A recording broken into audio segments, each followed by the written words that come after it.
जींदे बसते रहो जी। बिस्मिल्लाह जी। नौकरी नौकरी जनाब, बिस्मिल्लाह जी, बहुत शुक्रिया जी, अल्लाह सलामत रखे।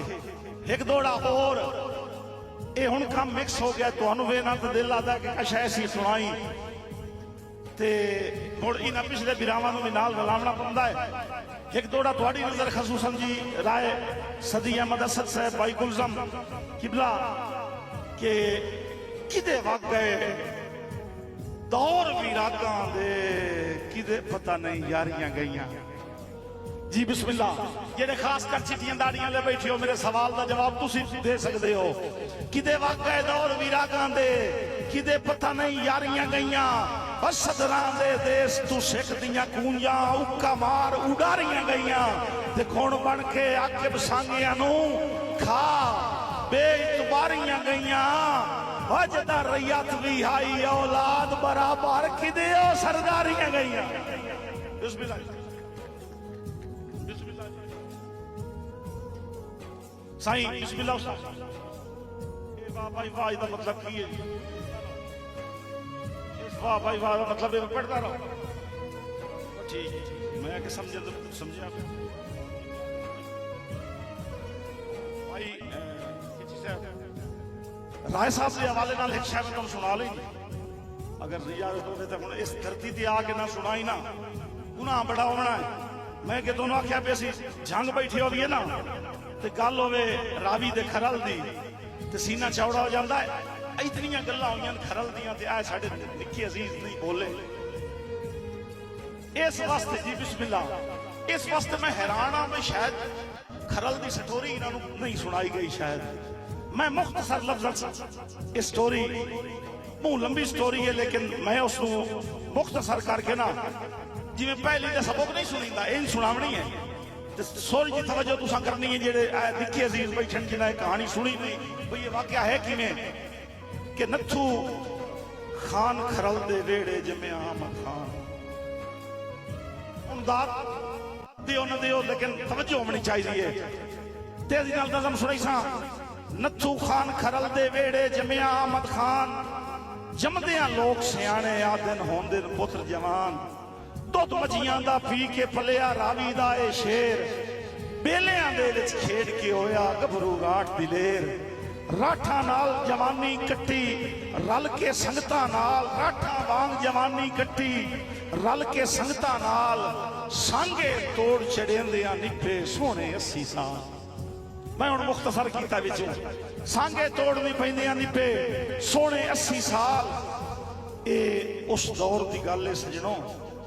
वसों हा मोहताज देश पंजाब दी धरती उत्ते हा अंग्रेज दा राज जी। बिस्मिल्लाह।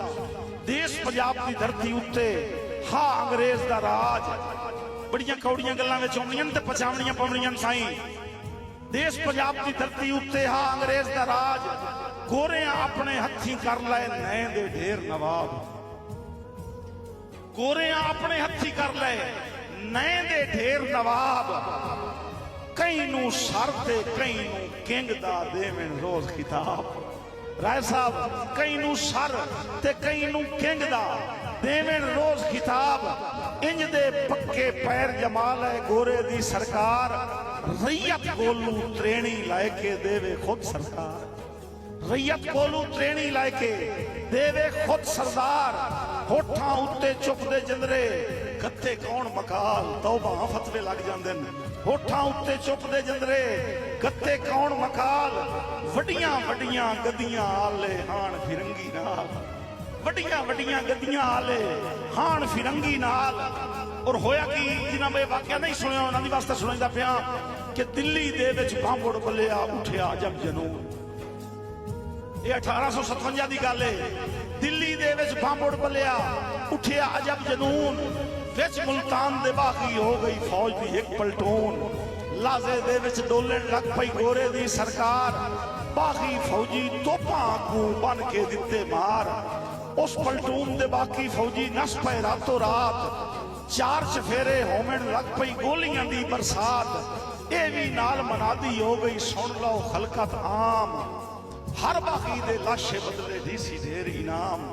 कुछ दरबारां दे मुतवलियां रज के मारे मार। कुछ जे गल जिथों झूठी होवे दसना है जी। साईं कुछ दरबारां दे मुतवलियां रज के मारे मार, अपने चेले नाल रला के कीता खूब शिकार। बागी मार के बदलण लग पे नस्लां दे मखसूम, दौलत जर जागीरां लाके बन बैठे मखदूम। बिस्मिल्लाह। दौलत जर जागीरां लाके बन बैठे मखदूम। हौले हौले खोलन लग पई, हौले हौले खोलन लग पे अपने पर सुरखाब। सुती गैरत जागण लग पई, जाग पिया पंजाब। सुती गैरत जागण लग पई, जाग पिया पंजाब। वेख बगावत कंबण लग पई गोरे दी बुनियाद। देश दियां वसणीकां कोलों मंगी उस इमदाद। इत्थों स्टोरी शुरू होंदी पई ने। साईं देश दियां वसणीकां कोलों मंगी उस इमदाद, जेड़ा अपने घोड़े दे के चाड़े साथे नेक। सारी जिंदगी कान हुकूमत देसी उसनू टेक। साईं जेड़ा अपने घोड़े दे के चाड़े साथे नेक, सारी जिंदगी कान हुकूमत देसी उसनू टेक। नत्थू खान खरल दे बजड़े कीता साफ इनकार। नत्थू खान खरल दे बजड़े कीता साफ इनकार। क्यों?